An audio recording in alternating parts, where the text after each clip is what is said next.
साथ मैं हूं प्रगति और वक्त हो चला है बुलेटिन में अपने उत्तराखंड का। तो चलिए खबरों का रुख करते हैं, जहां उत्तराखंड सरकार की महत्वाकांक्षी परियोजनाओं में शुमार जमरानी बांध बहुउद्देश्य परियोजना और सौंग बांध पेयजल परियोजना का निर्माण कार्य जोरों शोरों से चल रहा है। इन दोनों परियोजनाओं की स्थिति जानने को लेकर मुख्यमंत्री पुष्कर सिंह धामी ने शुक्रवार को उच्च स्तरीय बैठक की।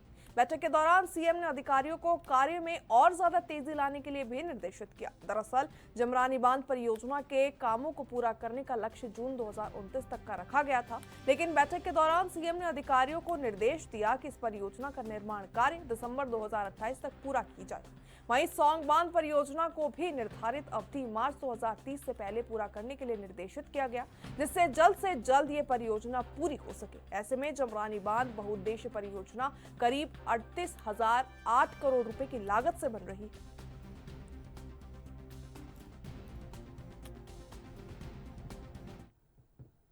मुख्यमंत्री पुष्कर सिंह धामी ने एम्स ऋषिकेश पहुंचकर जनपद रुद्रप्रयाग में हुई बस दुर्घटना में घायल यात्रियों का हालचाल जाना और चिकित्सकों से उनके स्वास्थ्य की भी जानकारी इस दौरान उन्होंने ली। ऐसे में उन्होंने चिकित्सकों को निर्देशित किया है कि सभी घायलों का समुचित और त्वरित उपचार सुनिश्चित किया जाए। साथ ही मुख्यमंत्री ने घायलों और उनके परिजनों को राज्य सरकार की ओर से हर संभव मदद का भरोसा दिया। उन्होंने कहा कि इस दुख की घड़ी में राज्य सरकार पीड़ित परिवारों के साथ पूरी संवेदनशीलता के साथ खड़ी।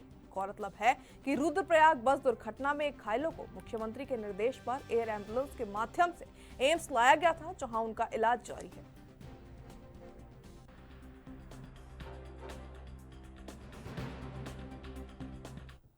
राजधानी देहरादून में मुख्यमंत्री पुष्कर सिंह धामी की अध्यक्षता में सरकारी जमीनों को अतिक्रमण मुक्त कराने को लेकर उच्च स्तरीय बैठक हुई।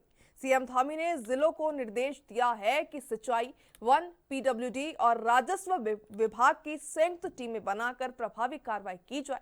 उन्होंने नदियों के किनारे हो रहे अतिक्रमण को लेकर भी सख्त कदम उठाने के लिए निर्देश दिए। साथ ही फर्जी दस्तावेज बनाकर कब्जा करने वालों को सख्त कानूनी कार्रवाई का भी आदेश दिया है।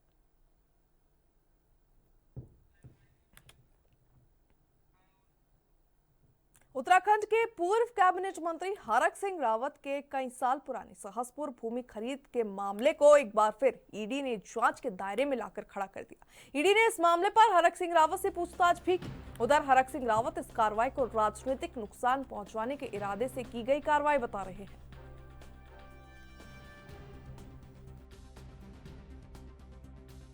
अब जैसे माने राहुल गांधी जी ने कहा है कि ईडी, सीबीआई जितने सम्मान आएंगे वो हमारे लिए मेडल है, ऐसे ही ये भी एक राजनीतिक कार्यकर्ता के लिए आप जितना आगे बढ़ोगे, जितना संघर्ष रहेगा, जितना राजनीति में आपका प्रभाव होगा, ये सब चीज़ें होती रहेंगी। इस तरह एजेंसियों का दुरुपयोग हो रहा है राजनीति में प्रधानता के लिए। मैं तो अपने भाजपा के मित्रों से कहना चाहता हूँ कि इस तरह दुरुपयोग मत करो। अगर इस तरह दुरुपयोग अगर एजेंसियों का होगा, सीबीआई का होगा, अभी मैं सीबीआई के गया था 2016 के मामले में, अगर इस तरह एजेंसियों का दुरुपयोग होगा तो ये गलत है। ऐसे देखिए, जब आदमी पाक साफ होता है ना, 2 + 2 = 4 होता है। मैं कह रहा हूँ 99.9% नहीं, 100% अगर हम सही हैं। लालकुआं के प्राथमिक स्वास्थ्य केंद्र में चल रहे कमीशनखोरी के खेल के खिलाफ कांग्रेस ने हल्ला बोल दिया है। यहां नगर कांग्रेस कमेटी के दर्जनों कार्यकर्ताओं ने प्राथमिक स्वास्थ्य केंद्र में तैनात डॉक्टरों और टेक्नीशियन के खिलाफ कार्रवाई को लेकर तहसील परिसर में जमकर नारेबाजी करते हुए प्रदर्शन किया। साथ ही इस दौरान कार्यकर्ताओं ने मुख्यमंत्री पुष्कर सिंह धामी के नाम एक ज्ञापन रजिस्टर कानूनी पंकज कुड़ाई को भी सौंपा।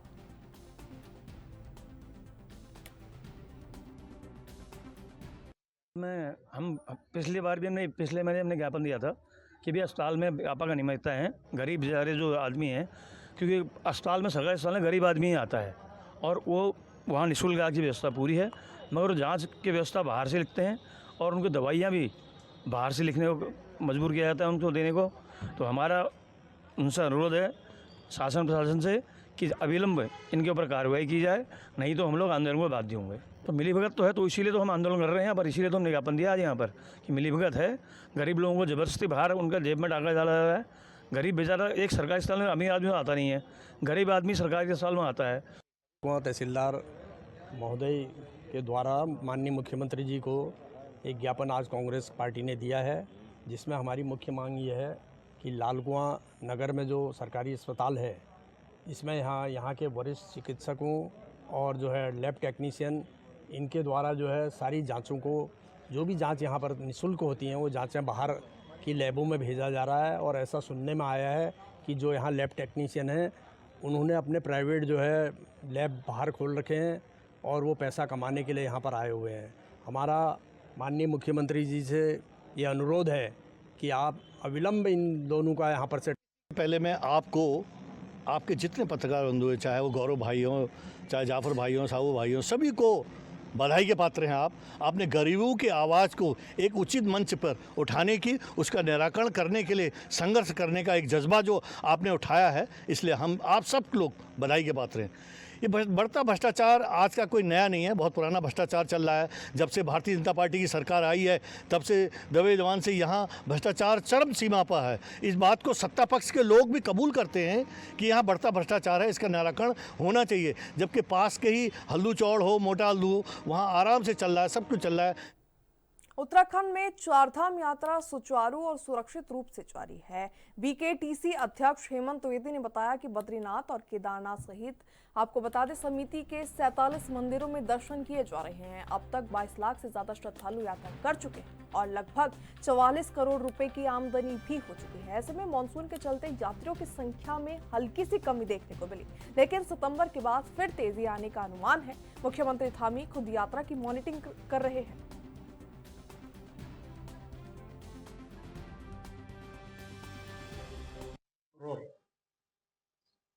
देखिए, श्री बद्री केदार मंदिर समिति के जो हमारे धाम हैं, और इसमें हमारे लगभग 47 मंदिर हैं, जिसमें 2 हमारे बड़े धाम हैं, श्री बद्रीनाथ जी और श्री केदारनाथ जी। 2 मई को जो है कि कपाट खुले थे हमारे श्री केदारनाथ जी के, और 4 तारीख को खुले थे हमारे श्री बद्रीनाथ जी। अब तक लगभग जो है कि कल तक का जो आंकड़ा है हमारा, लगभग 22,67,700 तीर्थ यात्रियों ने यहाँ पर दर्शन किए हैं, और जो ऑफलाइन और ऑनलाइन पंजीकरण होता है लगभग 28,68,500 लोगों ने जो है कि इसका पंजीकरण कराया।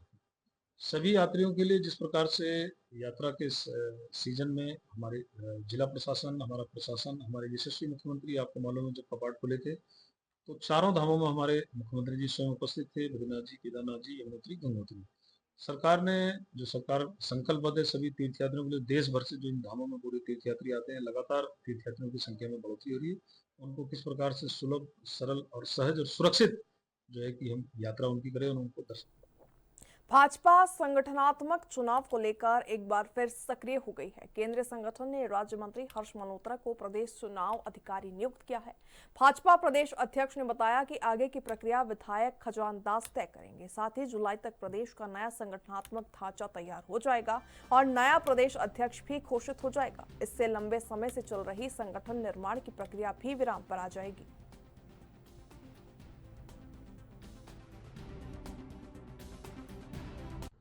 हाँ, अभी मुझे सूचना मिली है कि उत्तराखंड के संगठन चुनाव के लिए, प्रदेश अध्यक्ष चुनाव के लिए हर्ष मल्होत्रा जी चुनाव अधिकारी हैं, और 1 तारीख तक विधिवत रूप से उत्तराखंड भाजपा के नए अध्यक्ष की घोषणा कर दी जाएगी।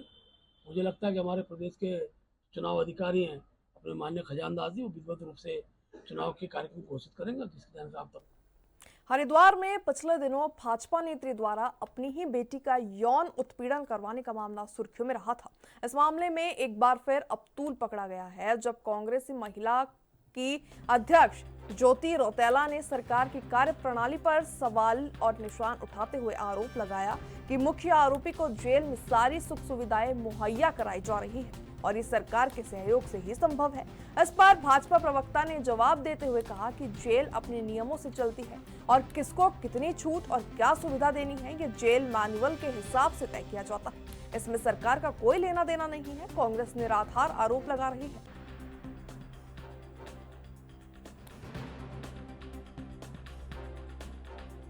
जेल में अरे भाजपा व्यवस्था करवा रही है। देखिए ऐसा है किसी भी प्रकार से जो ये बात कांग्रेस की महिला अध्यक्ष उठा रही हैं वो पूरी तरीके से निराधार है। सरकार का इसमें कोई भी हाथ नहीं है। सरकार का अगर हाथ होता तो निश्चित तौर पे उसको बचाने का प्रयास किया जाता, लेकिन सरकार ने किसी भी प्रकार से बचाव का कार्य नहीं किया है। और थोड़ा अगर पढ़ लिख लेती कांग्रेस तो आज पता नहीं उसका स्तर कहाँ होता। उनको ये जानकारी होनी चाहिए कि जेल प्रशासन द्वारा जो भी वहां पर आरोपी होते हैं उनको अपने परिवार से वीडियो कॉन्फ्रेंसिंग के माध्यम से और फोन के माध्यम से बात करने की इजाजत हफ्ते में और महीने में दी जाती है, तो वो उसी कार्यवाही के तहत बात करने की इजाजत दी गई है। क्या ज्योति रौतेला जी ये बताएंगी कि क्या वो किसी भाजपा के नेता से बात कर रही थी या किसी भाजपा के नेता उसको बचाव पर कराने का कार्य कर रहे थे? इस प्रकार का कोई भी कार्यवाही सामने नहीं आई है। वो अपने परिवारजनों से बात कर रही थी। उसका इतना ज्यादा आडंबर रच देना और बेबुनियादी बातें करना पूरी तरीके से देखिए लगातार भाजपा की सरकार ये दावे करते आई है कि वो उत्तराखंड में महिला सशक्तिकरण की बात कर रही है, बेटी बचाओ बेटी पढ़ाओ का नारा वो देती भी आई है। लेकिन एक बहुत बड़ी घटना हरिद्वार में हुई जहाँ पे उस घटना ने ना सिर्फ एक माँ बेटी के रिश्ते को कलंकित करने का काम किया, उसने रिश्तों में विश्वास को कम करने का काम भी किया। लेकिन कल एक अनोखी घटना हुई कि अनामिका शर्मा जो भाजपा की पूर्व जिलाध्यक्ष हैं और जिन्होंने अपनी 13 साल की बेटी के साथ रेप करवाया, उनको शराब पिलाई, आज वो 5 जून को जेल में गई और उनकी कुछ फ़ोटो और एक ऑडियो जेल के अंदर से हमारे पास आया है और उसमें वो अपने परिवार से 10 मिनट लगातार बात कर रही है। वो ऑडियो में भी आपको रिलीज़ करूँगी। साथ ही उनको योगा दिवस पे सम्मानित किया जाता है। उनका एक फ़ोटो। त्रिस्तरीय पंचायत चुनाव मामले में हाईकोर्ट ने उत्तराखंड सरकार को बड़ी राहत दे दी है, जिसके तहत अब सरकार को चुनाव कराने की अनुमति मिल चुकी है। ऐसे में आपको बता दें, सरकार को काउंटर पेश करने के लिए 3 हफ्ते का समय भी दिया गया। वहीं नॉमिनेशन फाइल करने की आखिरी तारीख 3 दिन तक बढ़ा दी गई है। साथ ही पूरा चुनावी कार्यक्रम 3 दिन के लिए आगे बढ़ाया गया।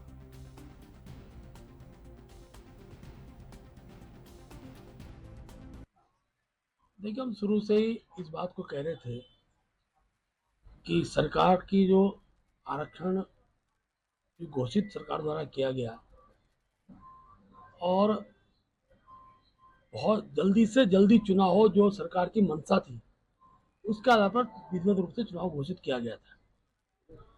लेकिन क्योंकि न्यायालय भी एक पक्ष होता है, कुछ लोग न्यायालय की शरण में गए और आज न्यायालय ने निर्वाचन आयोग के हों या सरकार की आरक्षण पद्धति हो, उस पर अपनी सहमति प्रदान की है। हम न्यायालय का सम्मान करते हैं, न्यायालय के निर्णय का सम्मान है और निश्चित रूप से मैं कह सकता हूं कि अब बहुत जल्दी चुनाव की घोषणा निर्वाचन आयोग करे और भारतीय जनता पार्टी उस चुनाव के लिए कृत संकल्पित है, कटिबद्ध है।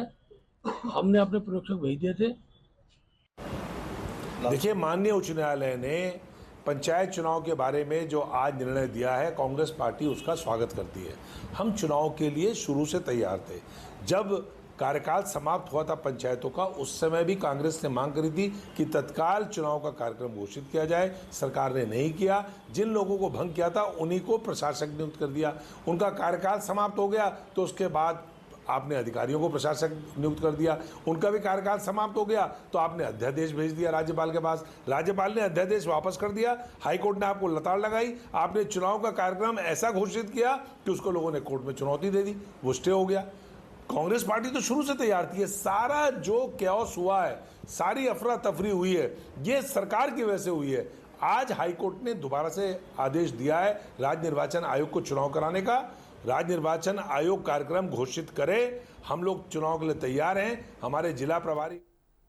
चलिए, अपना उत्तराखंड में फिलहाल वक्त हो चला एक छोटे से ब्रेक का। जल्द वापस लौटते हैं। देखते रहिए इन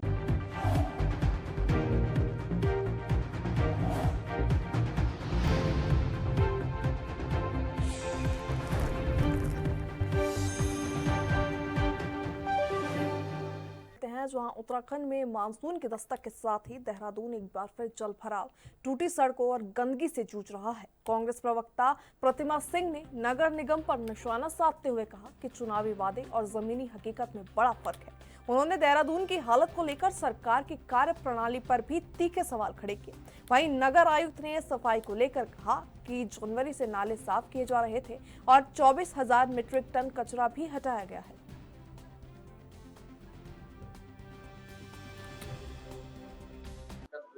किस तरह से आप चीज को देखते हैं, नगर निगम की कार्यशैली हो या फिर शहरी विकास विभाग की कार्यशैली हो?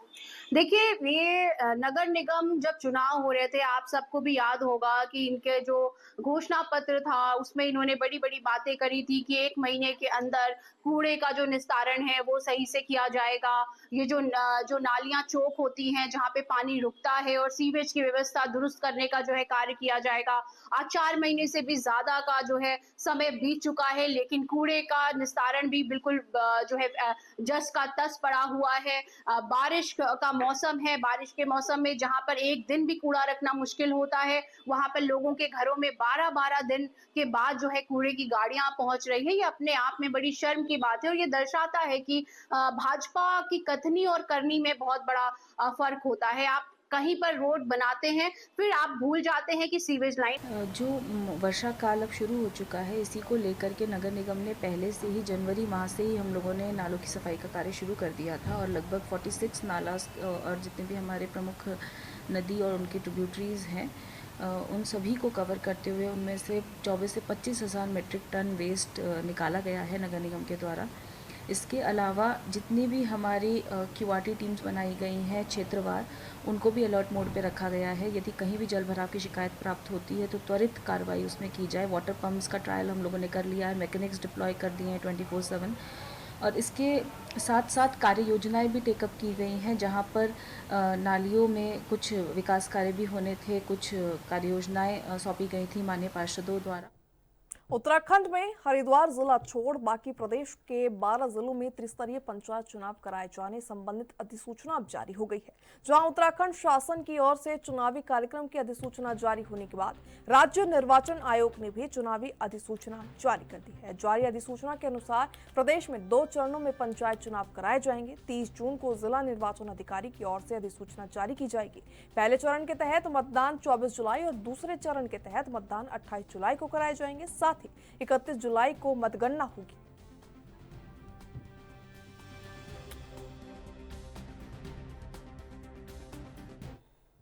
जसपुर में प्रांतीय उद्योग व्यापार मंडल की नवनिर्वाचित कार्यकारिणी का शपथ ग्रहण समारोह 30 जून को आयोजित किया जाएगा। तो आपको बता दें, चुनाव समिति ने तैयारियां भी शुरू कर दी है।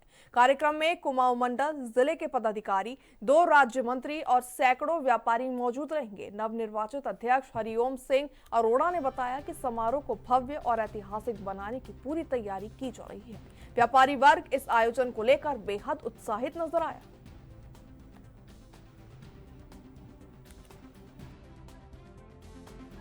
उद्योग व्यापार मंडल जसपुर की इकाई के 3 लोग निर्विरोध पदाधिकारी निर्वाचित हुए हैं और 4 दर्जन से अधिक मनोनीत पदाधिकारी इसमें शपथ लेंगे। समारोह में माननीय अनिल गोयल जी, माननीय नवीन वर्मा जी, जसपुर विधायक आदेश चौहान जी, जसपुर के पूर्व विधायक चंद्र मनोज सिंगल जी, जसपुर के राज्य मंत्री मुकेश कुमार जी आदि यहाँ के प्रतिनिधि शामिल होंगे। साथ में हजारों की संख्या में जसपुर के व्यापारी व अतिथि शामिल होंगे। पौड़ी गढ़वाल क्षेत्र के डोब श्रीकोट और मल्ली गांव के हरेला पर्व और मतदाता जागरूकता अभियान के तहत पौधारोपण कार्यक्रम आयोजित किया गया। मुख्य विकास अधिकारी गिरीश गुणवंत ने बेड के पौधे लगाकर कार्यक्रम की शुरुआत की और ग्रामीणों को पौधा संरक्षण की शपथ दिलाई। इस दौरान बायो फेसिंग भी की गई और साथ ही ग्रामीणों को पर्यावरण संरक्षण का संदेश दिया गया। उन्होंने बताया कि रोपण के साथ देखभाल भी बेहद जरूरी है।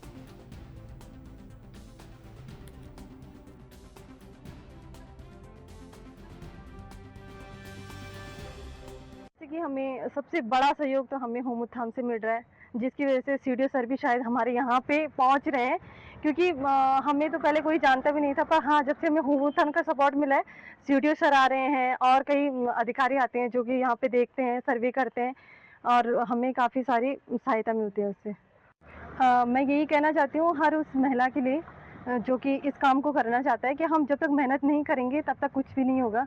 अब जैसे मैंने किया, जैसे मैं बेडों की कटिंग लगाई, मैंने इतनी मेहनत से वो कटिंग ग्रो करके और तैयार करे हैं, तो मेरा तो यही कहना है कि अगर मैं कुछ नहीं करती तो सर शायद मेरे को यहाँ पे मिलते भी नहीं। मैंने सर को अपने अखरोट की पौधे दिखाए, क्योंकि 2 साल तो हो गए उनको लगाए हुए, क्योंकि हमें कुछ वो नहीं मिला उसमें, प्लांटेशन करने के लिए नहीं मिला 2 साल से। तो मैंने सर को बताया कि हमें इसमें भी थोड़ा-सा मदद चाहिए, कि जिससे कि हमें थोड़ा-सा ये हो सके कि हमारे जो अखरोट के पौधे हैं वो निकल सके। 2 साल तो उनको हो गए थे, तो सर ने बोला है कि वो एक तो ग्राफ्ट करने के लिए लेके जाएँ। जी, श्रीकोट में एक पौधारोपण किया था बेडू का, और वहाँ पे हम लोग लगभग 300 पौधों को लगा रहे हैं। और इसका उद्देश्य ये है कि जो बेडू की हमारी प्रसंस्करण यूनिट जो हमने पौड़ी में लगाई हुई है, जो एसएचजी की हमारी दीदीज़ हैं वो उसमें काम करते हैं, तो उसको सस्टेन करने के लिए ये बेडू का पौधारोपण हुआ है। इससे क्या होगा कि एक तो महिलाएं, जो हमारी एसएचजी के महिलाएं हैं, उनकी आय में वृद्धि होगी, और साथ जो हमारा बेडू प्रसंस्करण यूनिट जो पौड़ी में है उसको सस्टेन करने में सहायता मिलेगी, जिससे कि हम अधिक से अधिक प्रोडक्शन कर सकेंगे और उस प्रोडक्शन को मार्केट में हम लोग ला सकेंगे। उसके साथ में हमने अभी यहाँ पे जो ये अपना विद्या नर्सरी है, इसका भी अभी भ्रमण किया था, और हमने विद्या नर्सरी को भी पिछले साल इसके पौधे तैयार करने के लिए अनुरोध किया था, तो उनके द्वारा भी इसके पौधे तैयार किए गए हैं। तो जैसे जैसे उनके द्वारा हमें पौधा उपलब्ध कराया जाएगा, तो हम अन्य दिनेशपुर के सुंदरपुर गांव में जगन्नाथ रथ यात्रा बड़ी धूमधाम और श्रद्धा के साथ निकाली गई। रथ यात्रा गांव से शुरू होकर नगर पंचायत के विभिन्न मार्गों से होती हुई श्री हरिश्चंद्र गुरुचंद धर्म मंदिर में संपन्न हुई। इस दौरान श्रद्धालुओं ने कहा कि ओडिशा के पुरी जगन्नाथ मंदिर में भी सेम डे जगन्नाथ रथ यात्रा निकाली जाती है, और उसी तर्ज पर दिनेशपुर में भी जगन्नाथ रथ यात्रा निकाली गई है।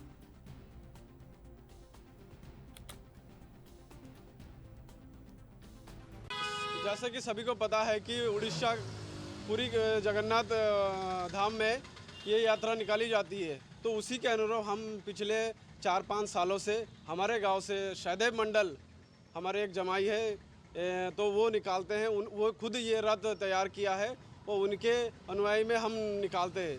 तो उनका उद्देश्य यही है कि आस्था और पवित्र जगन्नाथ धाम यात्रा में सभी प्रतिभाग करें।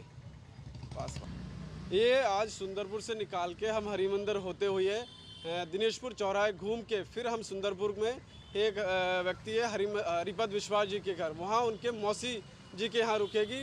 तीनों ठाकुर वहाँ रुकेगी 7 दिन तक, फिर वापसी अपने घर को जाएगी 5 तारीख को। जय जगन्नाथ। जगन्नाथपुरी धाम का एक बहुत ही प्रसिद्ध एक रथ यात्रा के रूप में हम लोग निकालते हैं। पूरे विश्व भर के लोग यहाँ आते हैं, रथ यात्रा के रूप में निकाला जाता है। जगन्नाथ ठाकुर अपने घर से यहाँ परिक्रमा करके जाके अपने मासी माँ के घर में जाते हैं और वहाँ 7 दिन विश्राम करते हैं।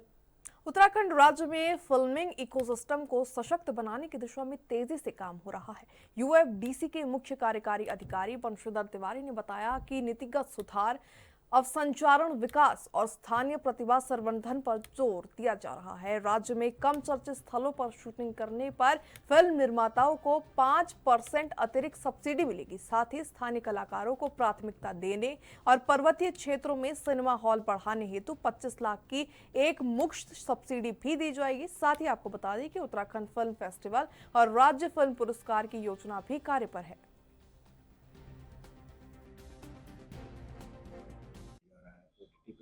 लाने के अलावा सब्सिडी बढ़ाई गई है, क्या कुछ ले लेंगे? देखिए, माननीय मुख्यमंत्री जी ने जब इन्वेस्टर समिट चल रही थी और मुंबई में जो फिल्म निर्माण उद्योग से जुड़े हुए लोग थे वहाँ पर इंटरेक्शन हुआ था, तो नई फिल्म पॉलिसी का ड्राफ्ट भी उनके समक्ष उन्होंने प्रस्तुत किया था। उन्होंने कहा था कि पूरा उत्तराखंड अपने आप में फिल्म डेस्टिनेशन है, तो फिल्म शूटिंग्स को बढ़ावा देने के लिए नई पॉलिसी उनके निर्देशन में तैयार किया हम लोगों ने। तो जो संविधान की 8वीं अनुसूची की भाषा है, उन सारी भाषाओं में जो फिल्में बनेंगी उसमें 2 करोड़ सब्सिडी थी, उसको बढ़ा करके हम लोगों ने 3 करोड़ किया। साथ ही साथ जो रीजनल फिल्म्स हैं, जो स्थानीय भाषा, बोली, संस्कृति के संरक्षण हेतु हम लोगों ने उसमें प्रावधान किए, उसमें भी 25 लाख की सब्सिडी दी जाती थी, जो बढ़ा करके 2 करोड़ तक किया गया। उसका परिणाम ये रहा कि स्थानीय बोली भाषा की फिल्मों में कई गुना। चलिए, फिलहाल के लिए इस बुलेटिन में मेरे साथ इतना ही। मुझे दीजिए इजाजत और बने रहिए एएनबी न्यूज़ के साथ। नमस्कार।